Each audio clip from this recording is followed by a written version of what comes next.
Welcome to my show where I'm giving you all the stuff you've never heard, and you've known me Yeah. for like 5 years now. We've known each other for how long now, and I just found this out on my new section of the podcast of 5 questions. This is insanity. I can't All wait right. till everybody hears this. Wait a Oh, minute, what? okay. Okay, let's go.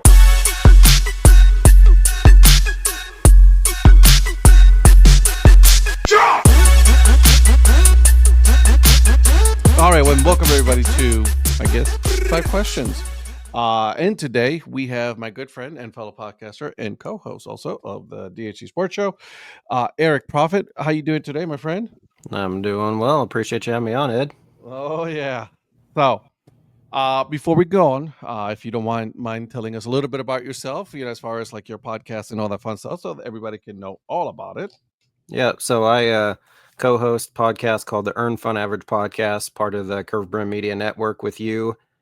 I do it with my good friend Johnny Bolin, and it comes out every Wednesday morning.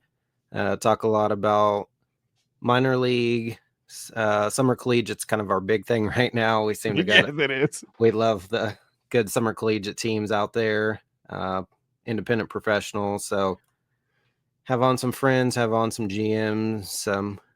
We've had some head coaches, and so talk a lot of baseball. But yeah, Earn Fun Average is Johnny and I's podcast that we do. You really have found the niche in collegiate summer, man. Like you really have a good niche there.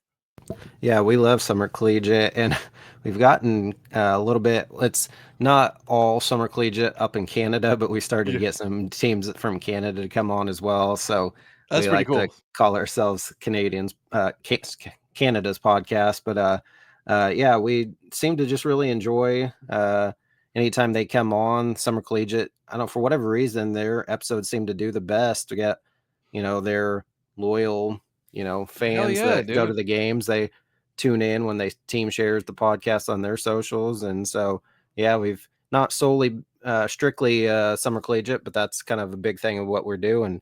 We really enjoy it. A lot of fun getting to learn about kind of these smaller teams. We've also done some of the bigger Northwoods leagues and the Cape and the Coastal Plain League. I But was just gonna say you've done Coastal Plains leagues as well.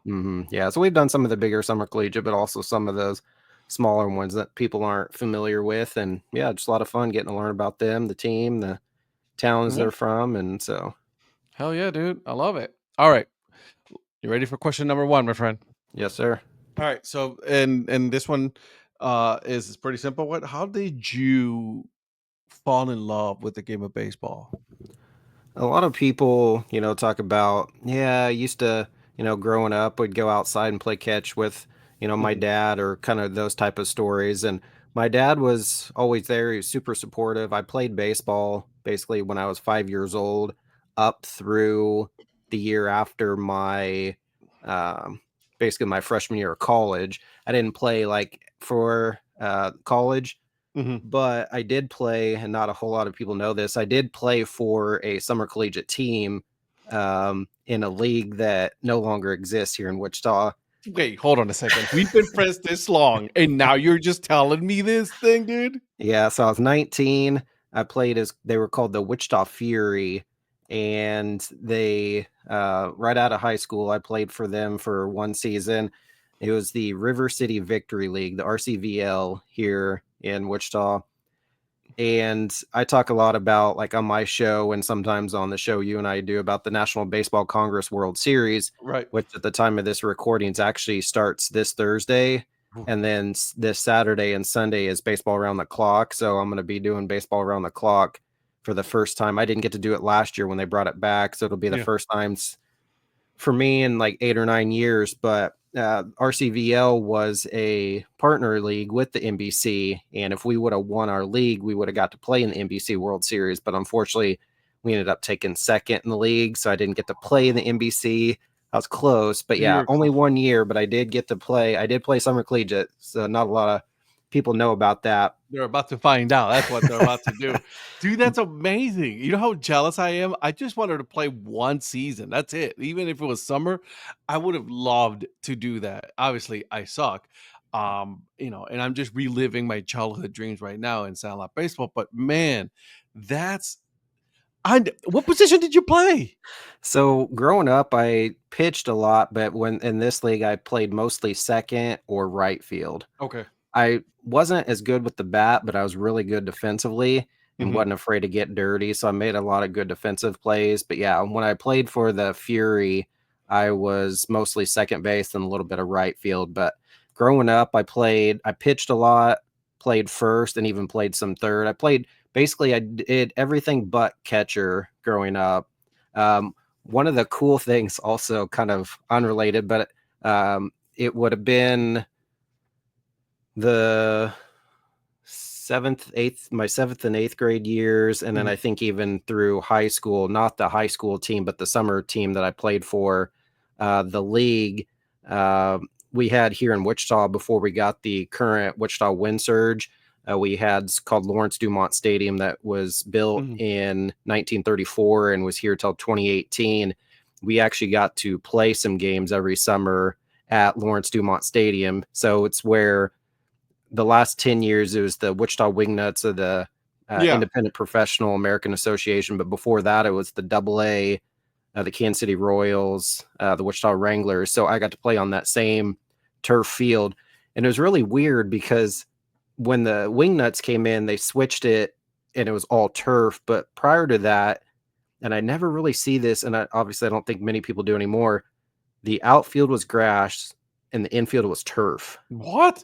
It was really weird. That's how Lawrence Dumont was for many years back in the day. It was you could see the turf was really faded, this Yeah. really weird green color turf, but the outfield was grass. And when I played there, that's what it was. So I Oh. played probably 4 or 5 years and got to play 2 or 3 games every summer at a double A stadium. So welcome to my show where I'm giving you all the stuff you've never heard and you've known me Yeah. for like 5 years now. We've known each other for how long now, and I just found this out on my new section of the podcast of 5 questions. This is insanity. I can't All right. wait till everybody hears this to be like, wait a Oh, minute, what? just I'm gonna be like, y'all gotta listen to this thing. But just to kind of, obviously I haven't Yeah, even get really back in. gotten to answer your question. So, my parents were super supportive. They took me, my parents took me to all my games. Mhm. And, you had on, and I actually listened today, Kelly Robinson Yeah, and then Virgil Brooks, they score all the games. Well, my mom kept score for all my games. And that's how I learned is from actually my mom, because she yeah, kept score for my games. And so she taught me. So, a lot of times it's like, oh, I learned from an uncle or dad or whatever, but for me, it was my mom. But I do remember my parents, especially my dad, would take me out to like the NBC World Series at Lawrence Dumont growing up.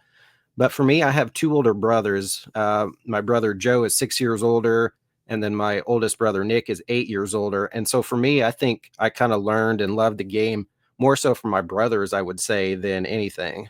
that's awesome, dude. And obviously, I know one of your brothers, Joe, which he's an awesome dude. Love hanging out with Joe. He's hilarious. Oh my god, I cannot believe if almost 5 years, 5 years, and then you just decided to just drop this bombshell on me. Jesus. That's right. So we would always go either just outside in our front yard, or there is a park that's still there that was, Hmm. probably 5 minute walk from my parents' house growing up. And my mom still lives in that same house. So it's still right over close to actually where I live now. But we would always either walk or ride our bikes to the park, Yeah. and there was a field there. Obviously, it was not a very good field, but it had a backstop and dirt. Or we would go out if it was being used. We would go Mhm. out into the big grassy area and would use our bicycles as bases. Yeah. And then so we'd run and have the bicycles, and we'd kind of step near it or kind of touch the Close. tires Yeah. Yeah. for the bases. But yeah, for me, I think it was more kind of with both my brothers. And then so I have two older brothers, as I mentioned, but then next door there were three boys. Yeah. And so I was the youngest of the six between both my brothers, myself, and then the three boys next door. My Mm. brother Nick was 8 years older. So between me and the, 8 years older, there were six of us within that 8 year range. So we'd always go outside and play wiffle ball or whatever. And then across the street, there was two more boys, so there's basically 8 of us. So we'd always just go You to the almost had park a and whole almost play. a whole full team, dude. Yeah, so I'd say more so for me instead of, you know, obviously, like I said, my parents were super supportive and took me to all Yeah. my games and stuff, but I think more so with my brothers and then the neighbor boys next door and across the street growing up. That's cool as shit, dude. I love that. That's awesome. I I know you say you have 2 brothers. I've never obviously never met their oldest one, but met, Joe. So, alright. Give me a couple stories, man, like, like, of you, going to games or growing up, like, there has to be something that's just really, like, really you gravitated towards the game because obviously we both have plenty of stories, so give me a couple of them. Yeah, like I mentioned, so with the Wichita Wranglers, they were here Mhm. from the late 80s up until 2007. So I remember going to the ballpark quite a bit. Such a And cool logo. something that I think I've mentioned before, but also another thing that may shock you if you don't really know is that I used to work in minor league affiliated ball. So I used to work for the Wichita Wranglers You gotta be back in kidding me. 2003, 2004. And when I was there, they had Zack Greinke, big Yep. MLB All Star Cy Young winner. He pitched here for Wichita. He was 19 years old at the time. That Jesus. was right before he went through his cycle, whatever. He had to leave the game for a few years and then he came Mhm. back. I remember that. And when he came back, he was back with Wichita. So then again in 2006, and then in 2006, that team had like Alex Gordon, Jeez. Billy Butler. So some of the guys that went to the Some of the World World Series. Series, yeah. So it was fun getting to watch them. So I think one of my fun stories was when I was working for the Wranglers. I did a few different odd jobs, but mostly I was an usher, but I was kind of the main usher right behind the home plate. Mhm. And so I got to have a walkie-talkie to talk to like the main whoever, that I was working Yeah. for, main boss or whatever. But the Wranglers had won the division, and so they were down on the field celebrating. And most of the time, you see them celebrating in the locker rooms, but they had the Right. champagne down on the field. Yep. And at the time, Greinke in 2003 was only 19. Couldn't drink. And so the security guard, police officer right next to me goes, "Hey, somebody watch number 13. He's not old enough to drink," or something, just kind of joking around. But Yeah. that's always a memory that stuck with me. And then That's that cool. that 2006 team, they end up losing the Texas League Championship Series. But I just remember going to those games, going to the playoff games where they were right there about to win a championship was a lot of fun. And then when Lawrence Dumont, they tore that down 2018, my Mhm. brother, I think both my brothers were there, but I remember specifically my brother Joe and I were there, and just kind of the nostalgia of being growing up at that ballpark and knowing they were going to tear it down and just all those memories we had. And then so like afterwards we went outside and took pictures with the stadium behind us and stuff, and we Did you sat get to right. keep one of the seats? No, that's one thing I regret. So they actually had it before they tore it down where you could go and get a stadium seat, but they said, "Oh, yeah, you have to bring your own tools." And I didn't have anything with me at the time while I Mhm. was up there at the stadium because they had like a local media versus some kind of fun little celebrity softball game. It was kind of like the last little hurrah that they did. And while they were there, like, "Oh, yeah, if you guys want seats." And I should have just had somebody that was there just get one for me. So Absolutely. yeah, unfortunately, that's one thing I regret. I did not get a seat from that stadium. I wish I would have.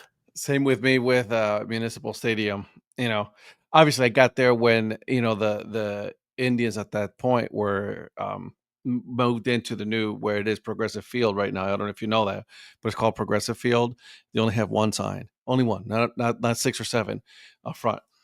But I regret not getting a muni lot uh stadium seat. That I would have been cool.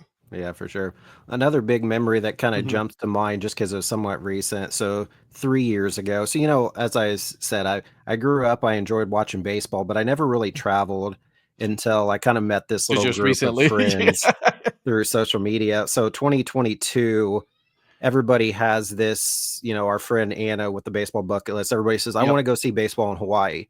Well, I had a little bit of advantage on that just because my wife's her sister and family live. They Mhm. were on the Big Island at the time. Now they're in Honolulu, But in 2022, February, to start the season, I flew out to Hawaii to see her family and then went over to Honolulu and got to see the University of Hawaii. Mm, They were playing Washington State University. So I got to see baseball at Les Murakami Stadium. And then from there, came home, went down to Frisco to see the Frisco Classic down at Frisco, Texas, where the Rough Riders play. And then ended up in 2022 was basically the first and last time they had all three of the AAA yeah, championships of the International League, the Pacific Coast Pacific League. Coast League, and then the ultimate AAA national championship. So ended up 2022 saw my first 100 baseball games in one season. This dude, I'm telling you guys, this dude goes through so many trips. So jealous right now. Like, I mean, oh God, I'm just still trying to work on booking my flight to Vegas Mm-hmm. in September. Yeah, dude, that I'm ballpark scared. is gorgeous. I'm Well, scared. I I'm know. scared of booking my flight. I'm not If lying. if you get there though, that I love. I've been there 5 times now, Yeah, and I've yet to see the Aviators play at their home ballpark I know, but you've seen everybody else. because I went last year to the AAA National Championship between Mhm. Sugar Land and Omaha, which was a Yep. lot of fun getting to see the Royals AAA. And then we actually went 2 years ago. They have a thing called Enchant Christmas, and it's a bunch of Christmas lights and Christmas trees, and they have an Yeah. ice skating rink and sledding and vendors and stuff. So we actually went out there and went to that at the ballpark. Didn't see a game. Obviously, it was December. It Right. was a lot of fun getting to go there. And then the 3 games then in 2022. So I've yet to see now this year Vegas has won the first half, so they're going to host the championship series, and then For if they their win league, yeah. that, then they'll be able to host the national championship game. But it's funny how I've been out there and yet to see Yeah, the an actually home actual team win. Aviators. Yeah. Yeah, it's and for those of you that don't know, like when I say that I'm nervous, is I was supposed to go last year, but a hurricane completely destroyed those plans. Like it pushed my flight. They canceled my flight. Then they switched my flight, and then they said, "Oh, by the way, you don't have a seat. You got to go back in." And so it was a whole ordeal just to get in there, and it was just I was disappointed. I was sad. So I'm trying to get back this year. It's gonna be interesting, but we'll see. All right. Okay. So question number 3, my friend. Um, give me some of your traditions like that you follow that you do as far as baseball. I know for one of them that you truly do love is doing the wave at baseball games. So please indulge me in your traditions. So if this is not only audio but video, you can tell that Ed was not serious about that because Not at that's all. there's 2 things that I cannot stand with baseball. The first one is the wave. Yep. The second one is the shift. Now they've kind of gotten away from being From the able to shift. do the shift, but they Yep. still can because you can basically have the shortstop play right up behind second base. Yep. And funny quick story. So last week, so we here in Wichita have season tickets to the Wichita Wind Surge, and I Hmm. know our friend Patrick will love that I say that here I know, right? because he's like, "Oh, what? You have season tickets?" Oh, But he's not. He hasn't been on the 5 questions I podcast know yet, so don't worry. he's gonna be mad about that. But I can't la- wait. last Tuesday night, a week ago Tuesday, the Wind Surge were at home, and the game was tied with San Antonio in the ninth inning, I think 2-2, Mhm. and they had a runner at first and maybe a runner at second, and the second baseman was shifted over towards the first baseman where he was pretty close to the first baseman. And I told my son Zach, I'm like, he needs to move to his right. The Yep. hitter's going to hit the ball right up the middle. He's not going to be able to field it. They're going to score. Move. He goes, no, analytics say this lefty's going to hit it right to him at playing just past first base or whatever. I'm like, he needs to move to his right. Sure enough, first pitch right up the middle. If he would have Mm, moved over to his right, like 2 steps, easy field ground ball and gotten out of the inning, could have gone in and maybe walked it off. Instead, gave up 2 runs in the inning and lost like 4-2 or whatever. And that's I the was so problem. frustrated. And I'm like, so yeah, the It's shift and the wave are not my favorite. One thing I will do when I go to the games now, like our good friend Paul, I'll get a Mhm. ice cream helmet with whatever Yep. logos they have on there. I also started because of our friend Charles Dennis. I will collect the little lapel pins and Yes. put those on the map. And then I also have been doing the passport stamp. And so You I have get the been doing a book. passport. The one I'm doing the same with you is the pins. Mhm. I the last couple of for the corporate media meetup, we didn't get to have those, which was kind of sad. That I was like, oh man. Yeah, so I had started that in 2022 because Mhm. Charles was doing that. So I had them from pretty much all of my games. Now they're only at my minor league affiliated and then major league. But so like the University of Hawaii, when I went to the college game, they didn't have it like that, but they had all the others. So I got them at like the AAA national championship and stuff for Yeah. Las Vegas ballpark. So I've had multiple because I've run out of spaces, but basically I've done a passport stamp book at all the stadiums since 2022. And then I wasn't huge into, if I'm here at home, we usually eat dinner before we go to the game. Mhm. But because of our friend Val, now if I'm traveling somewhere, I have to get what the The exotic or whatever local, yeah, food, yeah. local I beer or whatever foods they have. Donnie and I got deep fried moon pie when we were at the Asheville tourist game, It and sounds that was delicious. phenomenal. It was so Sounds good. delicious. So many calories, but sounds delicious. See, that's the thing though. It's like we have all been influenced by some of the people that we have met across social media, right?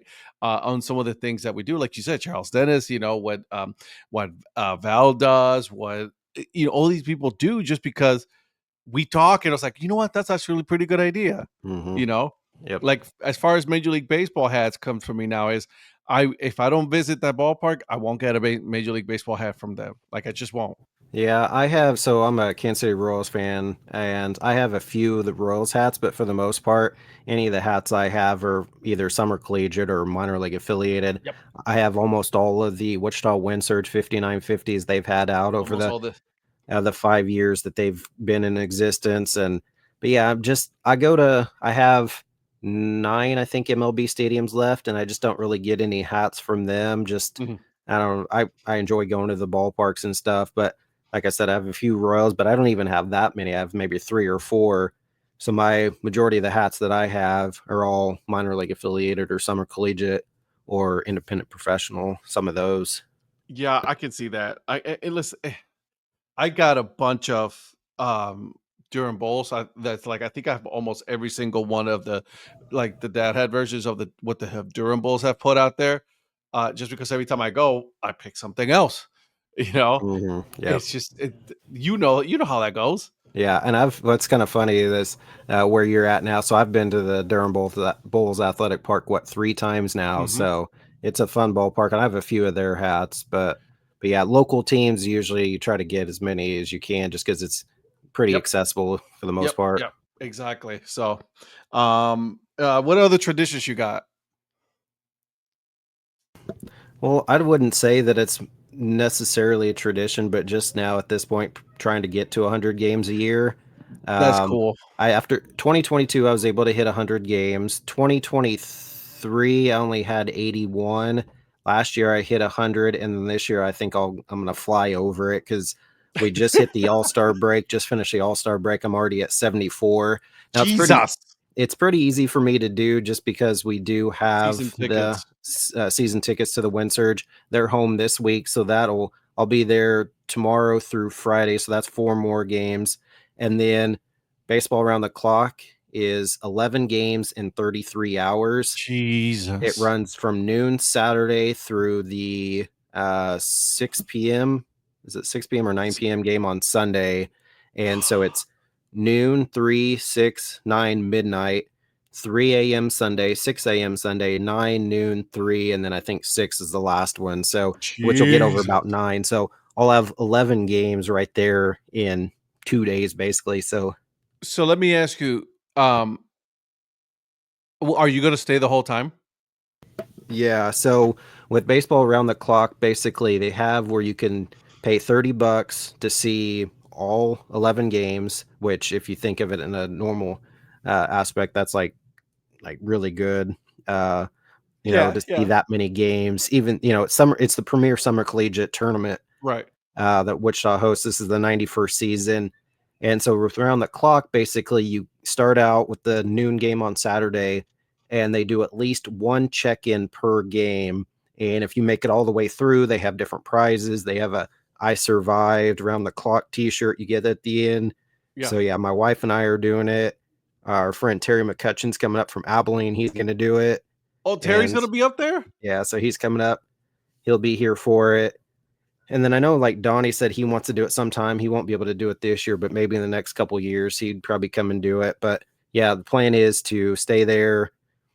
You only have roughly 40 minutes in between each game for the next teams to warm up, where you can go out to the car or whatever, but you can't really leave because if they do the sounder and they'll say, okay, round the clockers go down by the first base dugout and check in at the check-in table or whatever. And if you miss the check-in, you're technically out. Now you could theoretically still stay there, but yeah, the plan is to try to make it the entire time. Lack of sleep is going to be a pain. Yeah. That is gonna be wild. Good, God bless you. I think it'll be cool. Like when Donnie does go to, I'll try to do that. So that'd be cool just to do some like live streaming at the same time. It's a lot of fun because in the past when we've done it, so they've changed it up. So they didn't have it for about 8 or 9 years just because they had changed the format of the tournament. There used to be 32 to 40 teams, and it was easier to do with more teams. Now they only have 16 teams, but they brought it back last year, and the format's changed a little bit. When I used to do it in the past, it was 17 games in 56 hours. Jesus. So it's obviously 6 more games, more time. So they started at 5 o'clock on Friday and ran through the 10 p.m. game on Sunday. Yeah. But they would have the last game Friday night and Saturday night at 12:30 a.m. So when that ended 3:30, 4 o'clock, you didn't have to be back till the 8 a.m. game Saturday or Sunday. Well, here it just runs straight through. So you don't have those breaks other than that 40 minutes. So I think this one's going to be harder. Oh, it's 100% harder. Because what we would do is we would just go home, sleep for 2 or 3 hours, and then come back. Whereas this one, you don't have that break. The cool thing is, so this happened one of the tournaments we did where because of rain and stuff, it pushed the tournament back. We saw a game that started like at 3 a.m. We watched the sun rise.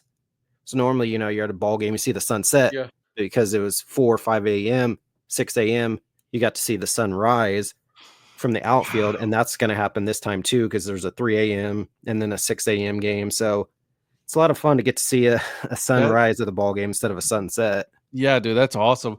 I'm gonna have to add that to my bucket list, right? Because right now, like, the midnight sun game is it's one of my bucket lists that I just always wanted to do.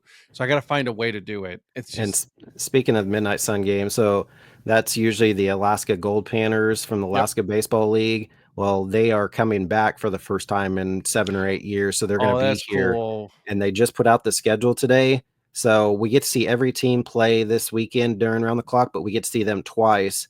So they play the 3 p.m. game on Saturday and then the final 6 p.m. game on Sunday during Round the Clock. Now they'll get to continue playing because they have pool play before bracket play. Yeah. But get to see Alaska for the first time, and it'll be a lot of fun because we used to have multiple Alaskan teams here. We used to have Puerto Rican national team come, Chinese Taipei. So they used to have, when it was a lot bigger, they'd have a lot of big teams come in to play. Unfortunately, it's still going, not quite as many teams, but yeah, Alaska is coming back for the first time in 7 or 8 years. So it'll be fun to get to see them. But yeah, you got to bring that. And it's a lot of fun because if you do it with a group of people, then in between games, you can go out and grill or just hang out, chat with friends. So yeah, sometime if you make it here in the next few years, you got to check it out. Round the Clock's a lot of fun. 100%.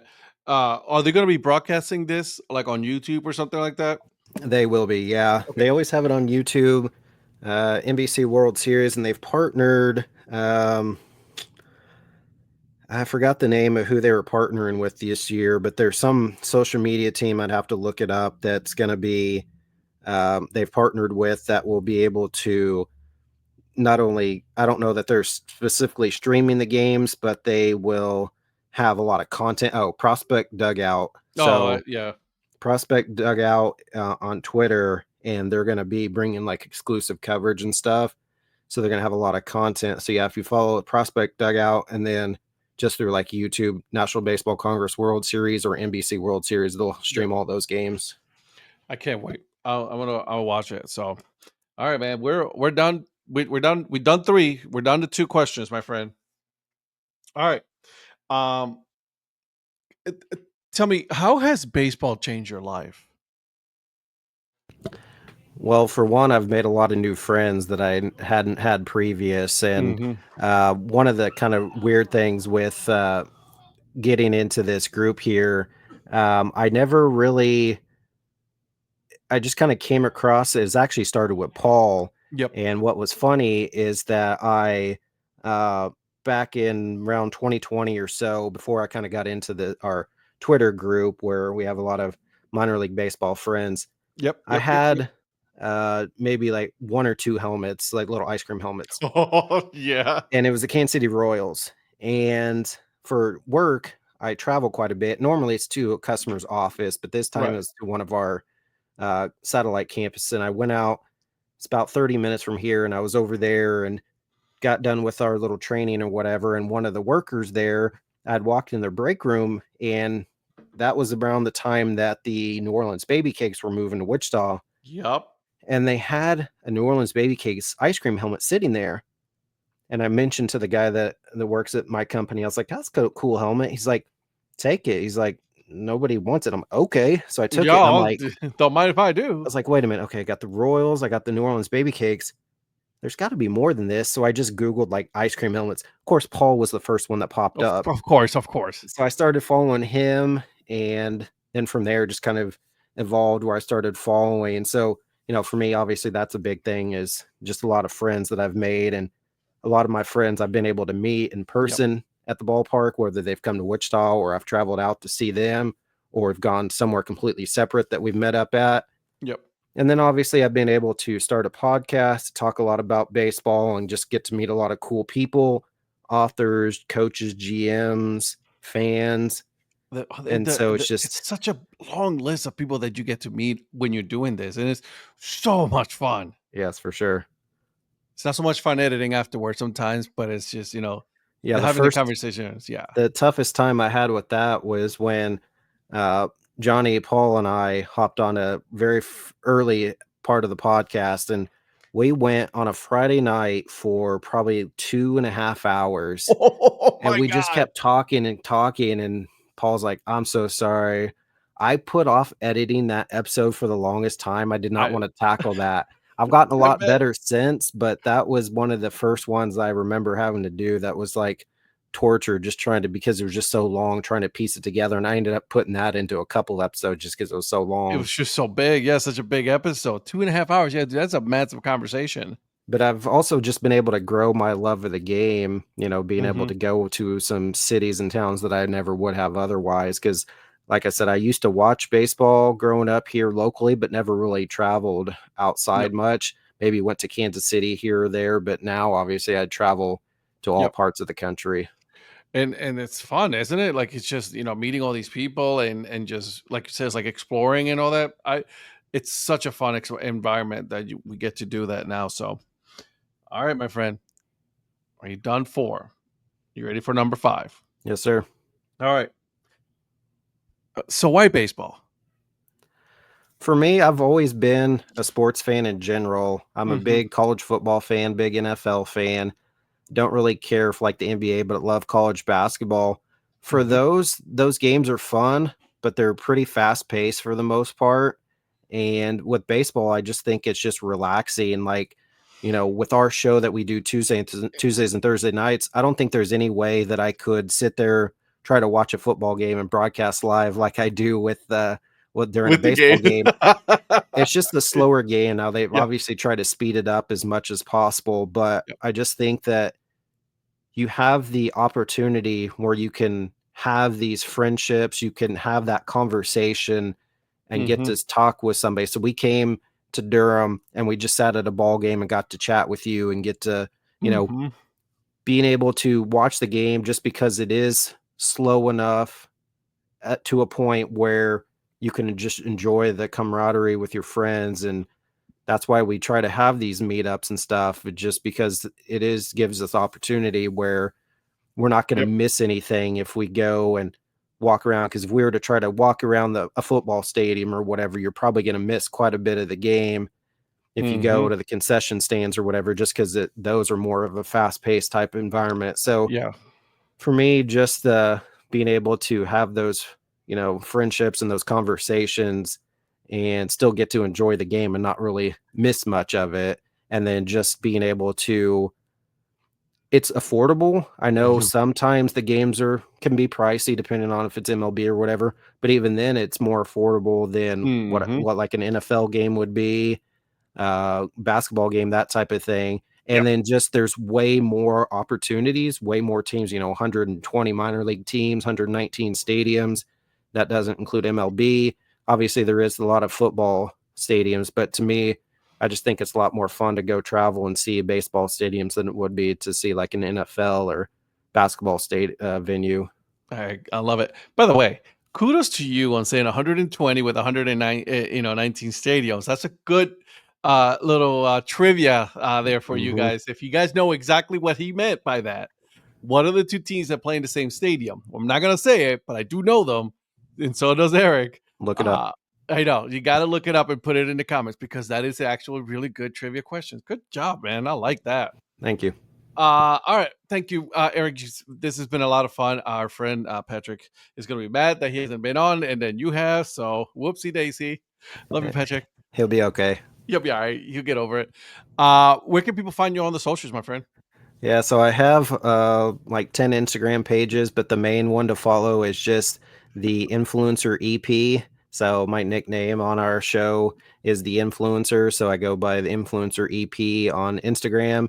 So that's where I post all my games. And then if you're on Twitter, I'm epro04, epro04. And then for the podcast, Earn Fun Average, we abbreviate Average AVG. We're on Instagram, Twitter, and Blue Sky. Love it. Love it. My friend, thank you so much. And then make sure you guys are following the DHG Sports Show. It is every Tuesday and Thursday nights at 9 p.m. Eastern Time. Also, I've been a lot more conscious of where I spend most of my social media time. So it's Instagram, Threads, and Blue Skies, and then obviously on YouTube as well if you're watching this episode on YouTube. So, and then the podcast is the Dad Hat Chronicles podcast. You can find it wherever you find or listen to your podcasts. And we will see you guys in the next one. No hay más que hablar, lo que